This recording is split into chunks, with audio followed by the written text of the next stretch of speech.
This happened in 2021, so still in the midst of COVID.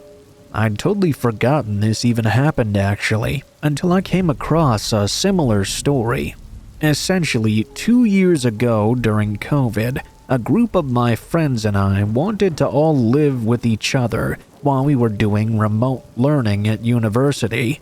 We go to a very popular school in California. As a group of girls living together during COVID does, we spent most nights watching movies, drinking wine, and hanging out all together. To give some context to the layout of our home, which I do think is important to know, we lived in a massive house that was divided into 3 separate apartments. We chose ours specifically because it was at the very back of the house, which made us all feel a bit safer since we wouldn't have to deal with being right up against the street, where anyone could easily see inside or decide to do something sketchy. Not that we really thought that was an issue, mind you, but it made all 5 girls living in the area feel safer since we were now all away from our families.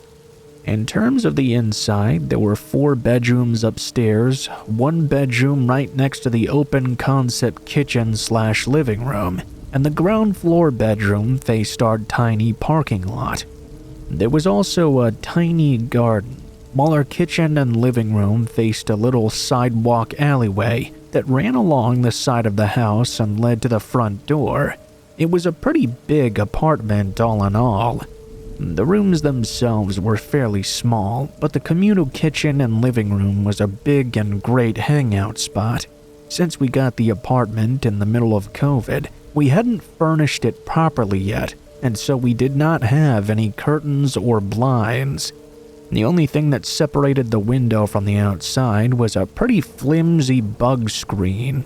In the weeks leading up to this incident, my friend, who was the one living in the bedroom on the first floor, was complaining to the other 4 of us that if we wanted to bring anyone over, we needed to be at the door to grab them so they didn't jingle the lock and try the locked door every time. Apparently, she would always hear footsteps right outside her window and hear someone trying to open the front door or open a window. Looking back on it now, I'm honestly not really sure I understand how we weren't as freaked out as we should have been when she told us this. I think we just had a false sense of security, since we had so many people living there and around us. We lived in the very back of the house anyway. We did have boys coming in and out of our house at night too, so I guess it wasn't that unusual to hear footsteps. Or at least, we just kept blaming each other's hookups for not following the rules. Anyway, my friend's complaints died down, and we all kind of forgot about any issue that happened, really. We constantly got into fights in that house, because we were all cooped up inside together all the time. Things like that were really just come and go, really. And that was until the day the incident happened. It was probably the scariest thing that's ever happened to me. All 5 of us, plus 2 of our boyfriends, were sitting in the living room for a Harry Potter movie marathon. We have 3 couches that were placed in a U-shaped configuration, and a shitty tiny TV. It was a tight squeeze for all of us. Sometime during our marathon, we thought it would be kind of cute to get up and make some Harry Potter-themed treats. We made cupcakes and filled them with all different colors for all the houses. We were all just kind of having a lot of fun. We turned all our lights off because, as you know, the Harry Potter films are filmed with a lot of darkness, and with such a crappy TV, it was genuinely hard to see what was going on at some points. At this point, we were really enjoying the film, until one of my friends suddenly told us to pause. She said she'd been hearing some weird crunches and footsteps outside for the past 30 minutes. I told her to stop scaring all of us. There were 2 other apartments in the place, and the occupants would occasionally walk by our front door after they parked, so hearing sounds was nothing to be scared about. We continued to watch the movie, when suddenly we heard a giggling noise. It was a short burst of sound, then dead silence. We turned off the TV at this point. It was starting to get unnerving. It sounded again. Whoever this was literally right outside our door, just listening in and giggling. It didn't sound like a child's giggle though, more like someone trying to imitate one, which really freaked us all out. We went to my bedroom window, which was right above the front door, so we could see if anyone was outside. As expected, when we got up there was no one in the alleyway. The boys decided they would check outside and the parking lot to see if they could find anything. I think they were spooked as well, but didn't really want to admit it. The boys went out but came back and said they couldn't find anything weird or unusual. Probably just our next door neighbors. They were throwing a little kickback, so maybe some weird echo from them or something. Maybe it was the false sense of security we had, but we were all pretty satisfied with that answer. I mean, if the guys weren't even freaked out, why should we be? We decided to turn the TV back on and just chill out. Once again, maybe it was just stupidity, or feeling like nobody could hurt us in such a big group, but we opened one of the kitchen windows to get some air in, after one of my friends burnt all the popcorn. The window we opened was on the very far end of the kitchen, and was the furthest away from us, so it felt better knowing that even if something were to happen, at least we had some distance. Anyways, as you might imagine, we heard another giggle eventually. It sounded like it was really forced. We looked toward the open window and didn't see anything there. One of the boys decided to shout, "Shut the fuck up!" for some comic relief, I guess. It made us all feel better to think it was just the house next door's party making these noises. We unpaused the movie, but not even seconds after unpausing, we heard another giggle. This time, when we looked over quite annoyed, we were surprised to see some random guy's face pressed right up against the bug screen, while he continued to open and close his mouth, chewing on the screen itself. His eyes were bug-eyed wide open and staring at all of us as he kept on chomping away. Chaos ensued. Survival instincts went straight out the window, at least for some of us. While the boys ran to the window and tried to shut and lock it, everyone else ran screaming around, locking themselves in random rooms. This is the part I cannot recount myself, since I too ran upstairs. According to the boys, after they were able to shut the window and grab one of our kitchen knives, the man just continued to press his face up against it, continuing to chew on the screen, not blinking at all. He stayed like that until he suddenly whipped his head back and literally crawled away into the darkness. We ended up calling the police to report this strange guy, but they kind of point-blank said they couldn't really do anything unless we got hurt. They said they would definitely file a report about it for any future issues that could be called in, but that night we all decided to buy blinds for downstairs. We called some of our dads to help us install proper locks on the front door and all of the bottom floor windows as well. All in all, I guess nothing too bad happened. There are a lot of people who overdose or do heavy drugs around campus, so it's most likely a result of someone who took way too much of something, but it was definitely quite scary, especially since we didn't know his actual intentions if he were to somehow actually make it inside.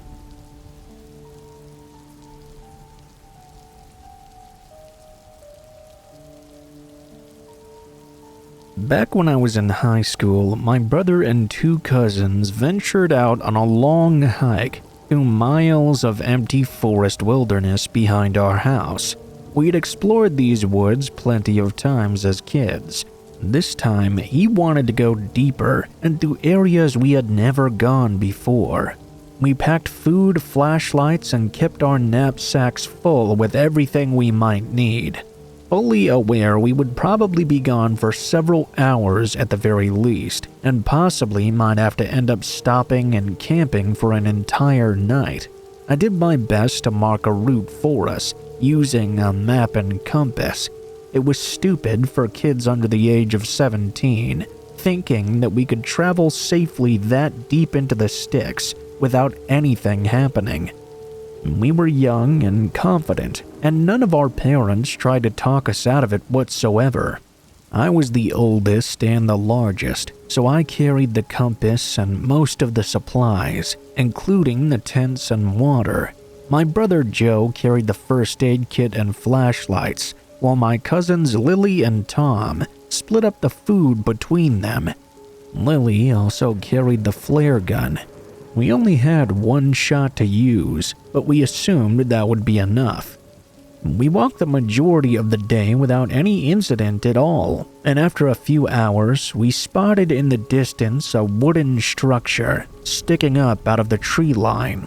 We were uncertain of what this was, so we made a beeline for it, deciding that that was where we should set up camp for the night. The sun was already starting to set by the time we reached it. It turned out to be a very old overlook of some sort, probably once used for spotting forest fires.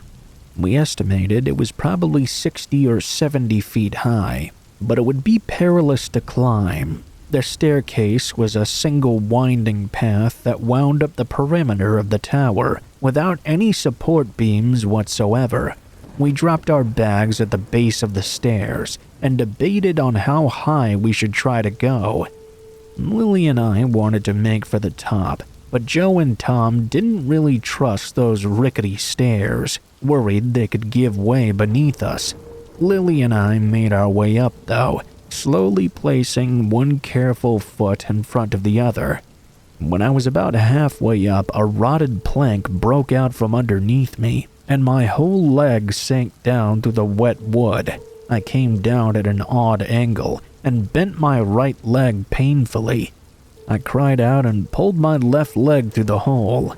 As I sank down to sit carefully on the stairs, Tom and Joe heard my cry and started up the stairs themselves.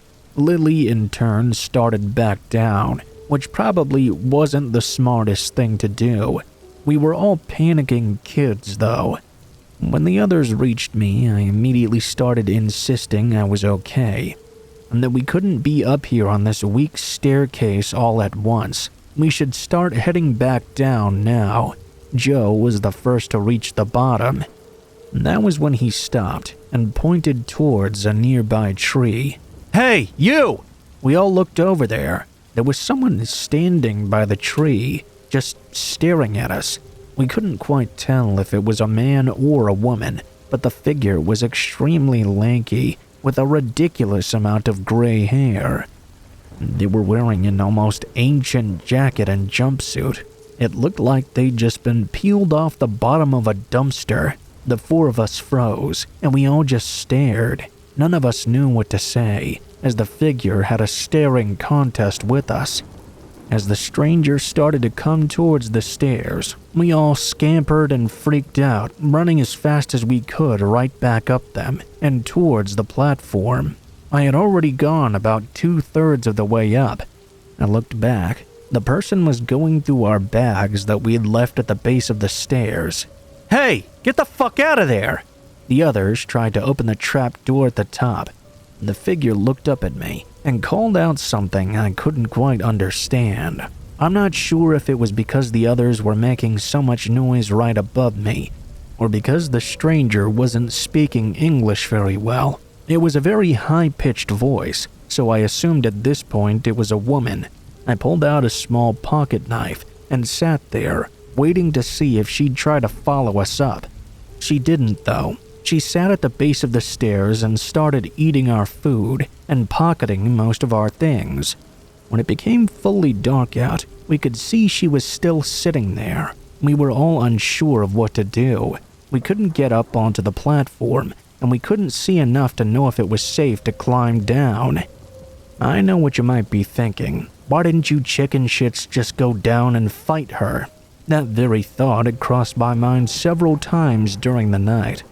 But without flashlights, and given the fact I was injured, I didn't want to risk it. She could have had a weapon on her for all we knew. She almost definitely had access to the flare gun. Not that it would have helped us much if we had it, not with the platform above us. We couldn't fire it up to signal for help. By the first time the light of dawn peeked through the trees, I was stiff and very hungry. Joe, Tom, and Lily had spent a sleepless night trying to remain quiet. We had all tried not to shift our weight very often. The figure down below was gone now. We limped to the bottom of the stairs, and they grabbed what possessions we still had left. Tom and Joe had to help me hobble back home on one leg. It was the longest 14 hours of my life, all the way from when I first hurt my leg on the stairs to the moment I sank down in agony on my couch at home and took the boots off my sore feet. To this day, I still have no idea who that woman was. Most likely some homeless person who had been hiding out in the forest where no one would bother her. We also don't know why the trap door at the top wouldn't open. Tom presented the idea that someone may have locked it from atop the platform. Not sure how that would work. As miserable as this experience was, though, we all made it back, shaken and exhausted. But other than my hurt ankle, we were all pretty much unscathed. It didn't occur to me until much later that hurting my leg may have saved us all. What if we had decided to camp on the ground that night, and we had been discovered by the strange woman while we were all sleeping instead? I think it could have been a whole lot worse.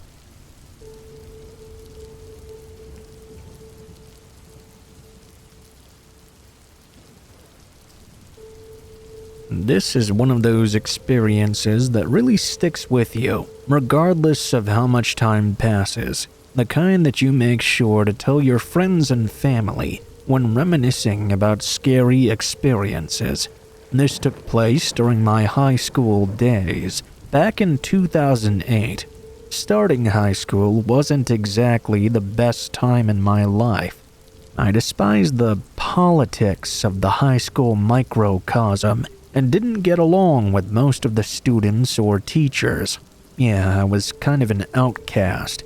I decided that I was through with school because I saw it as nothing but a toxic environment, a waste of my time. Naturally, this didn't quite go over well with my parents. My mother is a school teacher, so I would have to hear those lectures about how education is the foundation for the rest of your life. Blah, blah, blah. Looking back from where I am now, I can certainly agree with that.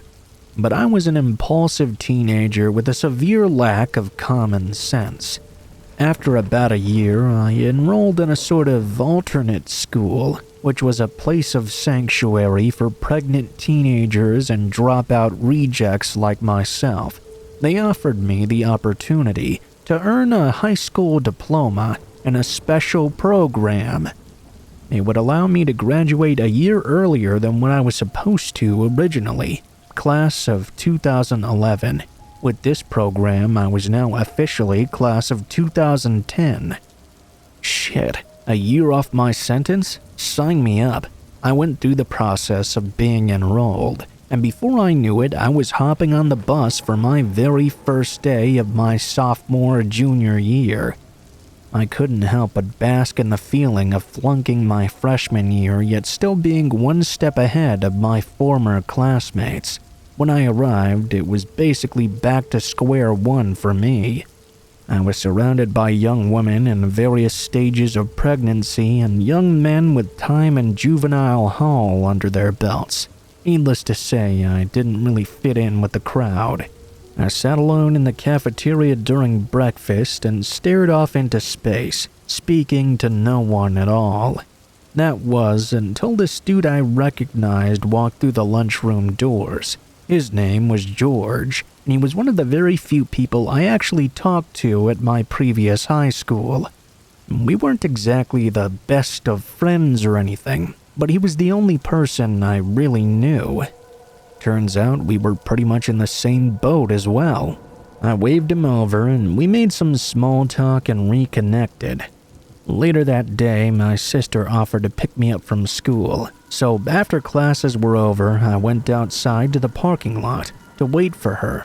George had someone picking him up as well, so we got to talking again while waiting. "How was your day, man?" "It sucked." "I hear you, man. People are so stupid." "I know what you mean. I wish I could just kill them all." Yeah, sure, dude. No, I'm serious. I want to bring a gun and mow them all down. I fucking hate these people. Yeah, sure. Hey, there's my sister, so I'll catch you later, George. He went silent and gave me a blank stare as I quickly ran my way over to the car. Now, you're probably wondering why that conversation didn't raise any red flags, but I had about a million things on my mind. I brushed off the morbid conversation as just some bitter adolescent talk. The next day, the class schedule alternated, and George and I ended up having the same art class. On a side note, the art teacher and I were cool because she would let me draw pictures of skulls and zombies and stuff instead of doing the lame-ass work she assigned. Anyway, I was sitting at the table with George and two other guys. The two guys were talking to each other, and I was drawing the sweet picture of Iron Maidens. George suddenly got up and walked over to the classroom door and ripped down a map of the school that was taped to the wall next to the door. He brought it back to the table and proceeded to mark on it with a red pen. One of the other guys asked him what he was doing. You'll see. Everyone will see. Even then, I didn't really think too much of it, even though I did remember the conversation we'd had in the parking lot. You have to understand, George was the kind of person that got off on the uncomfortable attention he got from being vague and creepy. This school was meant to be a place for outcasts anyway. I figured he was just trying to grab attention, imagining some fucked up fantasy or something. A couple of days after that, I was walking to art class again. Just before I entered, the door opened, and a police officer left the room, escorting George away, followed closely by the principal. I froze in genuine shock and dread. All I could think was, oh shit. George was staring right at me, with cold eyes as he passed by. I couldn't even meet them. I turned to look away. Turns out I wasn't the only person he'd hinted to about his twisted aspirations. The school was full of young coming parents after all, and apparently they took his behavior as much more of a threat than I did. Can't really say I blame them though. They found some stuff on his MySpace page about his planned massacre at the school. Here in Florida, threats like that are taken very seriously, even if it's just some dumb teenager shouting some nonsense. Turns out the police found more than 28 firearms at his home, though to be fair, they were all registered to George's grandfather. Thankfully, George was taken away and the guns were confiscated from him. Nothing ever came of his sickening plans. Sadly though, the school was shut down a few years ago. Aside from that incident, I ended up having some pretty good times there. It helped me get my act together, and I ended up graduating in the class of 2010 as planned. I can't exactly say for sure if George would have fully gone through with it, but I'll never forget the cold certainty behind what he said that day in art class. You'll see. Everyone will.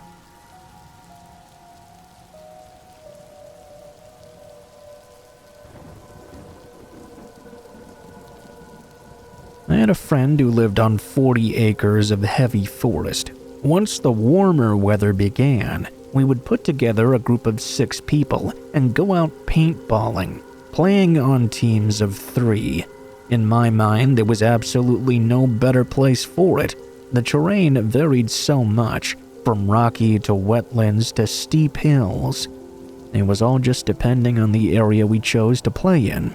It was also entirely private property, so there was no chance of running into anyone else or being reported for trespassing. Since the area was so expansive, we would often find ourselves playing somewhere new on that property that we had never been to before.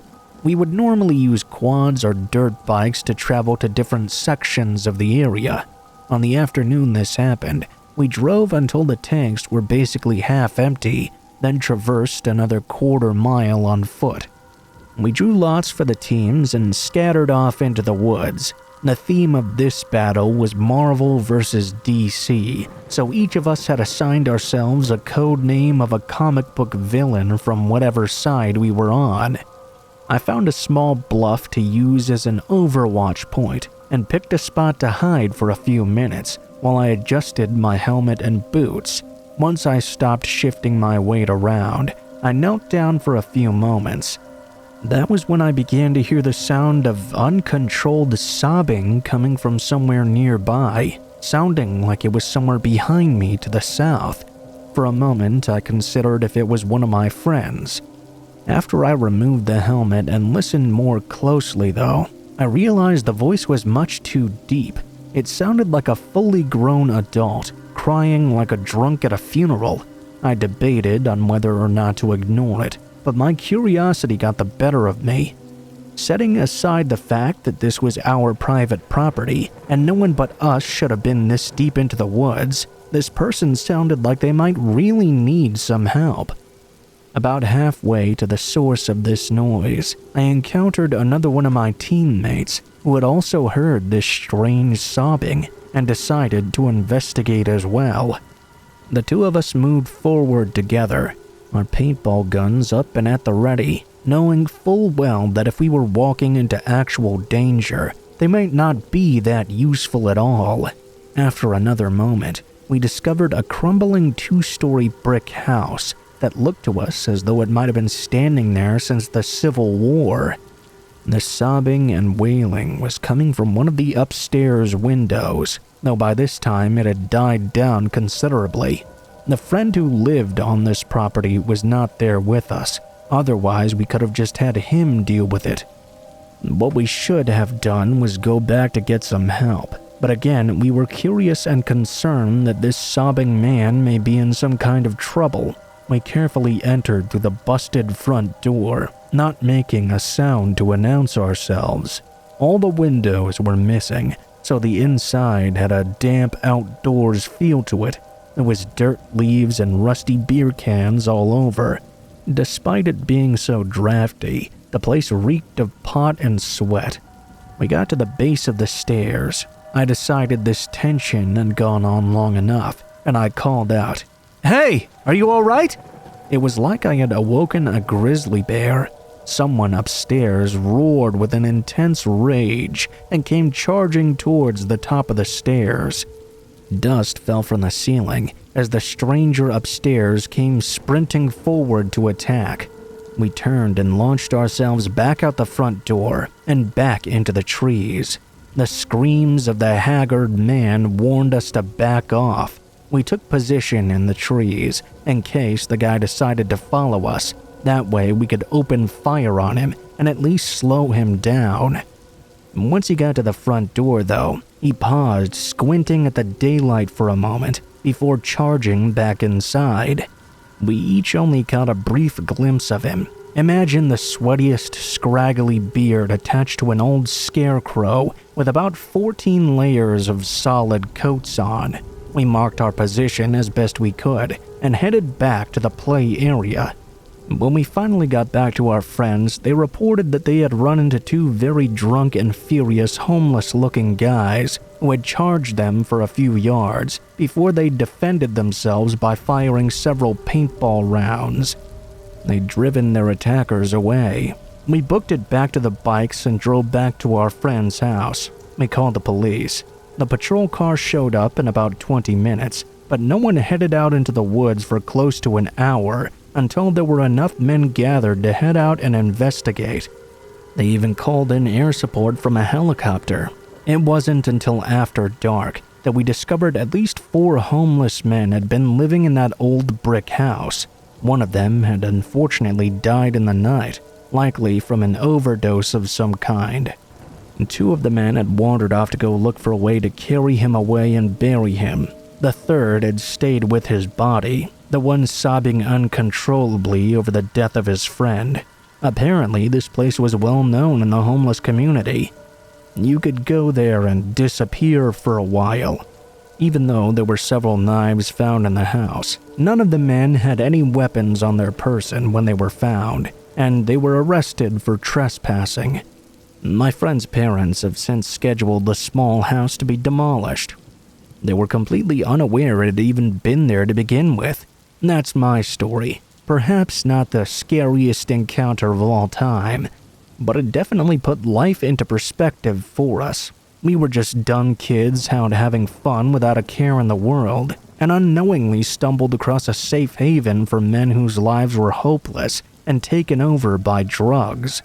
Had we not been so careful, some of us, or all of us, may have never made it back to the house alive. Who knows how long it would have taken before our bodies were discovered.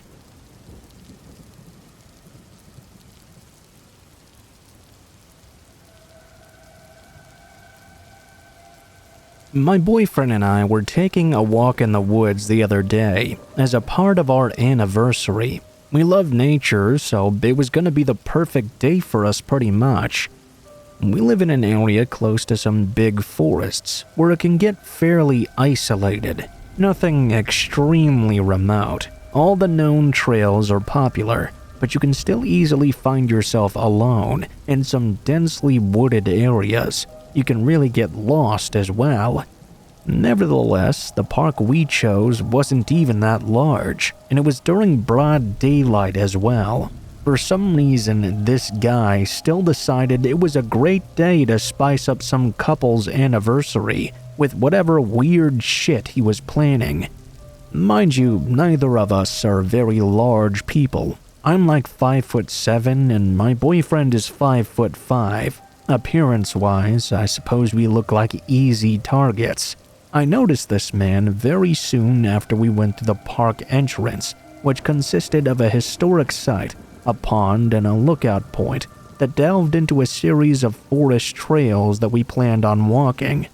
This guy was some 30-something Asian dude with glasses, wearing orange and gray hiking gear. We just figured he was a solo hiker there to visit the same park. That was until he started to tail us everywhere we were going. He was close by, but just out of earshot. Down to the historic center, around the outdoor corridors, through the terraces and lookout points. Whenever I stopped to take a look at anything for just a moment, he would sit down on a bench a few feet away and wait, pretending like he was just a casual passerby. My boyfriend and I had silently noted him the entire time, however. We kept an eye on him and just hoped it would be an awkward coincidence. Eventually, my boyfriend wandered off for a moment to read a sign about the bat population in the area. As soon as my boyfriend walked away, the guy started making a beeline right for me. Out of the corner of my eye, I watched him. He walked very close behind me, about a foot away. Then he stopped. It felt like he was sizing me up, seeing what I would do. I watched as he walked past me, then watched him check behind himself real quick as I stared back. My boyfriend returned soon after. In a low voice, he suggested we go out to another part of the park, and I agreed. We turned around to walk to the other side of the main site. There was a pond. The man immediately did a 180 and started following us. At this point, it was fairly obvious it was not a coincidence. "That guy is creeping me out," I whispered to my boyfriend, and he agreed. He suggested we just leave, go back to my car. I agreed, but I was also very afraid and unsure. I didn't want this guy to know which car was mine. We suggested to make a quick once around at the pond first and leave once we'd lost his attention, so we tried that. We walked over to the pond. I was looking at some ducks, and this guy continued to circle the pond many times. Each time he would walk behind us, he'd observe very closely, getting slowly closer each time. At this point, my boyfriend was starting to get pissed off. He gave the guy the most hateful glare he could, unabashedly making it known we were onto him. The guy started breaking into a sweat. He started to look nervous. We could hear his breathing was getting a little labored. When he circled around us once more, this time he stopped several yards away to sit down at a bench nearby, watching us. I stared right back at him. When he finally felt ashamed enough to look away, I guess, we made a break for it quietly. We quickly went over to the parking lot. The guy had noticed us leaving within a minute, and to my shock, he managed to keep up well. That second, I felt my heart drop. It was one thing to be chased around the park. It's another thing to have someone trying to stop you from leaving or worse, following you out of the park. I felt like everything was cold and buzzing. My heart was racing. I kept my cool though and got to my car. As soon as we buckled up, I slammed on the gas. As I drove out of the lot, I saw the man getting into his own car. It was one of those beige 1990s 2000 cars. I think a Lexus of some sort. As he was climbing in, we made eye contact. He froze in surprise, stone-faced, staring at me expressionless. It keeps popping in my head. It was such a creepy look. I revved my engine and got the fuck out of there. We sped down the hill and onto the highway, then went straight home. My boyfriend and I actually had a very pleasant anniversary after, but the entire day we kept remembering that experience. Man, what a day, because what the hell was that? I don't want to know what his intentions were, but I'm sure they weren't very good. That's all I know. I felt like he wanted us to go on the trails, because that's where we would have been truly alone with him. Yuck.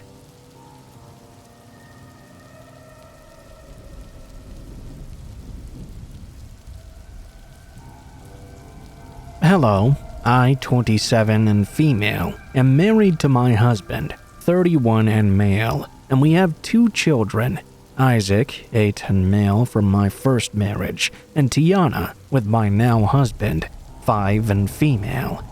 I'm very distraught right now because I've been seeing this woman almost everywhere I go. I have no idea if this is happening by coincidence or not, and I'm trying to be calm as I write this all down.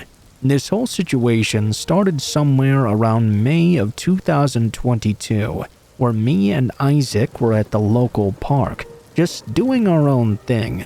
My son was just playing with some other child at the monkey bars, when suddenly a woman approached me out of nowhere.